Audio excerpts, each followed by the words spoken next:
Manipur, India. Police face scrutiny after women paraded naked. Questions are being asked about the role of the police in the ghastly incident where two women were paraded naked by a mob of men in India's Manipur state. A video of the incident, which took place on the 4th of May, went viral on Wednesday and caused global outrage. On Thursday, police opened a case of gang rape, arrested 4 men and said they would be making more arrests soon. But many are asking why it took them so long to act. A police complaint had been lodged just days after the incident, and many of the men are clearly identifiable in the footage. Warning: this article contains details some readers may find distressing.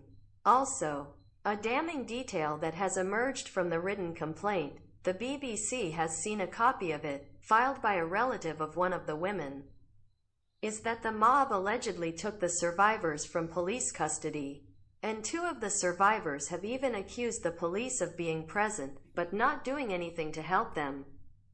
The police have not denied the accusations, and some media reports have quoted unnamed police officials as saying that they were outnumbered.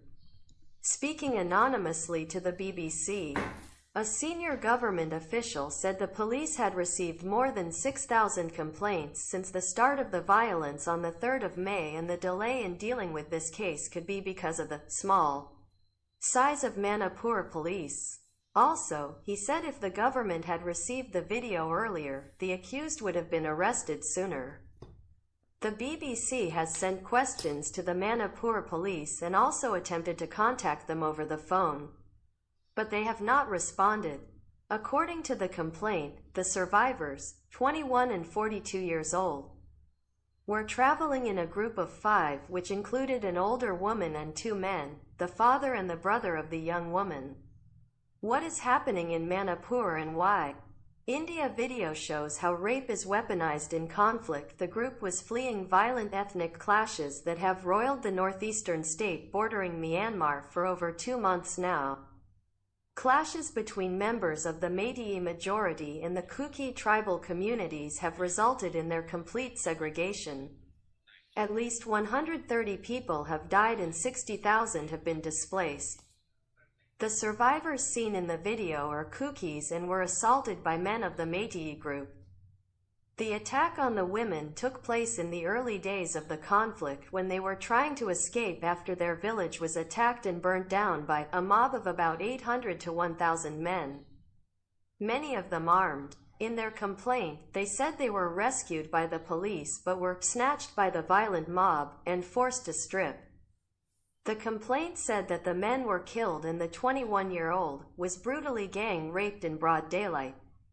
The 3rd woman, though not seen in the video, had also been forced to strip, it added. The disturbing footage, showing the women weeping, wincing in pain and begging their attackers to show some mercy, was widely shared on social media on Wednesday. Among those expressing anger were Chief Justice of India Di Chandrachud, who said the Supreme Court was deeply disturbed over the video, and told the government that "we will take action if you do not." The parliament has also been disrupted for 2 days now, with opposition lawmakers demanding a debate on the issue. The outrage put the spotlight on the horrific crime and forced the government to swing into action.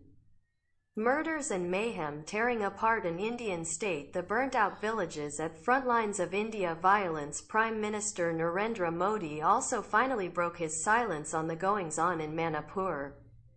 Describing the incident as one that had shamed India, he said, "No guilty will be spared." Manipur Chief Minister Biren Singh also issued a statement about the first arrest and demanding capital punishment for those involved. But critics of the government say the fact that the first arrests have been made only now, more than 2 months after the attack was reported to police, does not inspire confidence in the authorities. Local Kuki tribal and women's organizations have also alleged that several other women have been raped in the state and listed out many other heinous crimes against women. The BBC has not been able to independently verify these allegations.